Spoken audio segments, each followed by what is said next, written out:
Assalamualaikum warahmatullahi wabarakatuh. Perkenalkan, nama saya Muhammad Fauzi Ramdhani dengan NPM 2411011011. Di sini saya akan menjelaskan tentang stagflasi. Pernahkah kalian mendengar tentang stagflasi?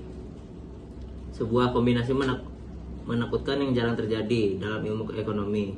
Ketika harga-harga melonjak, inflasi tinggi, namun perubahan ekonomi melambat, yaitu stagnasi, dan angka pengangguran ikut naik. Ini adalah kelompok yang pernah melanda dunia, terutama Amerika Serikat pada tahun 1970. Ancaman itu kembali menghantui ekonomi global dan kita, Indonesia, tak bisa berpangku tangan.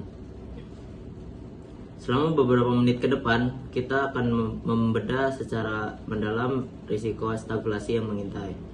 Apakah Indonesia benar-benar terancam? Apa penyebabnya? Dan yang terpenting, bagaimana solusi untuk melindungi ekonomi kita? Mari kita mulai analisisnya langkah demi langkah. Masalah utamanya bukanlah stagflasi yang sudah terjadi, melainkan risiko penularan dari ekonomi global. Survei Fund Manager Bank of America atau BOA per Maret 2025 bahkan menemukan bahwa 71% manajer memperkirakan stagflasi akan melanda ekonomi global dalam 12 bulan ke depan. Kekhawatiran ini muncul seiring dengan tanda-tanda pelambatan ekonomi di Amerika Serikat, diiringi inflasi yang masih tinggi.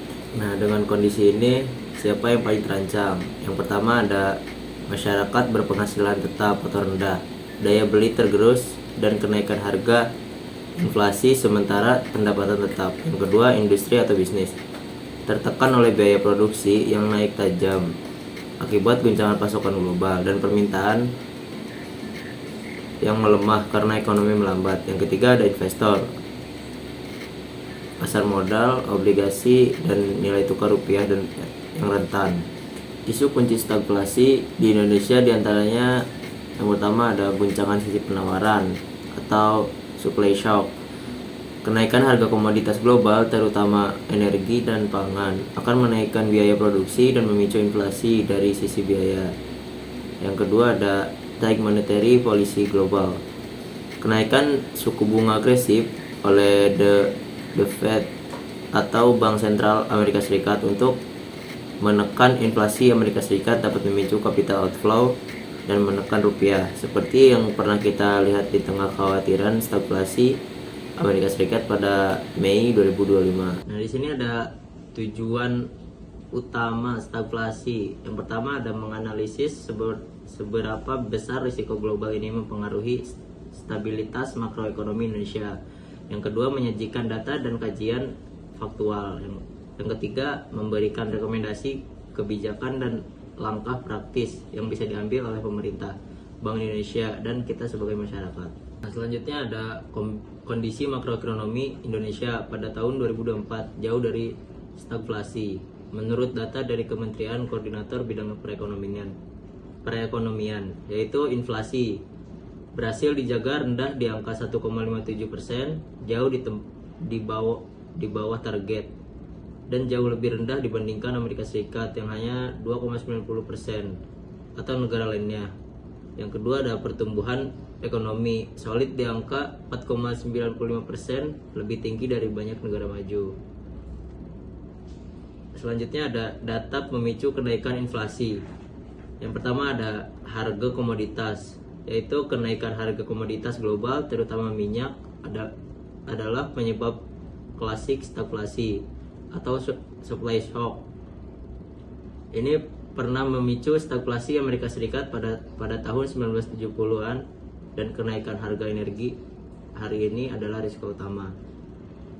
Yang kedua ada jurnal kajian, yaitu penelitian menunjukkan bahwa ancaman inflasi secara parsial memiliki efek positif dan signifikan terhadap realisasi investasi, menunjukkan bahwa ketika inflasi sebagai salah satu komponen stagflasi, investor merespon dengan waspada. Saat ini Indonesia belum stagflasi, namun sangat rentan terhadap penularan global. Di sini ada interpretasi data. Yang pertama ada risiko rupiah ketika Bank Sentral Amerika Serikat menahan atau menaikkan suku bunga untuk memerangi inflasi Amerika Serikat. Aliran modal keluar dari emerging market seperti Indonesia ini menekan rupiah. Yang kedua ada kenaikan inflasi impor. Pelemahan rupiah membuat harga barang impor termasuk bahan baku industri menjadi mahal. Ini disebut imported inflation yang kemudian memicu inflasi biaya produksi di dalam negeri, mengancam inflasi yang selama ini terjaga. Yang ketiga ada keseimbangan kebijakan.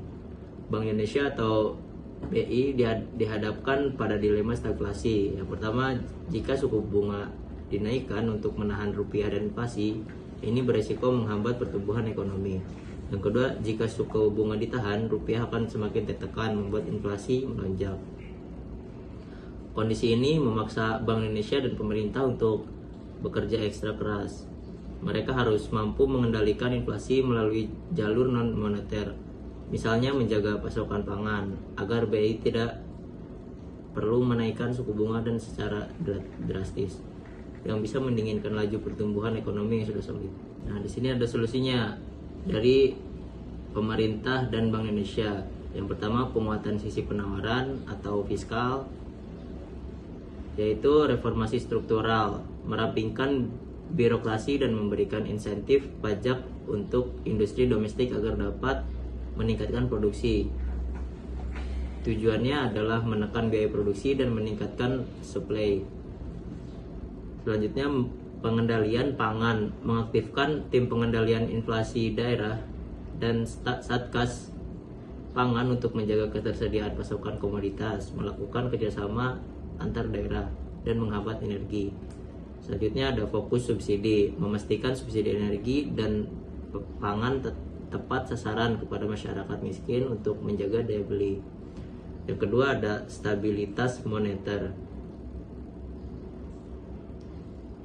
Intervensi rupiah, yaitu melakukan intervensi di pasar falas dan menjaga kebijakan moneter yang ketat secara terukur untuk menstabilkan rupiah tanpa mematikan pertumbuhan ekonomi secara berlebihan. Selanjutnya ada solusi praktis, yaitu keuangan pribadi, perketat utang dengan bunga mengambang. Krisis seringkali membuat cash in the king. Selanjutnya investasi, pilih aset yang menjadi hedging terhadap inflasi seperti emas atau investasi jangka pendek yang liquid seperti deposito. Bunganya cenderung naik saat inflasi tinggi, dan reksadana pasar uang. Selanjutnya ada bisnis, tingkatkan efisiensi dan produktivitas serta lakukan evaluasi harga secara cermat. Nah, itu dia hasil analis ancaman stagflasi global dan kewaspadaan Indonesia. Stagflasi bukanlah takdir yang tak terhindarkan. Dengan data yang ada, kita bersyukur bahwa fondasi ekonomi Indonesia masih cukup kuat berkat inflasi yang terjaga dan pertumbuhan yang solid. Namun, ancaman global adalah nyata. Kerjasama antara kebijakan fiskal yang sportif dan kebijakan moneter yang hati-hati didukung dengan kewaspadaan kita sebagai masyarakat adalah kunci untuk mengatasi badai stagflasi global yang mungkin datang. Nah, bagaimana pendapat Anda? Langkah apa lagi yang harus dilakukan Indonesia? Tuliskan pandangan Anda di kolom komentar.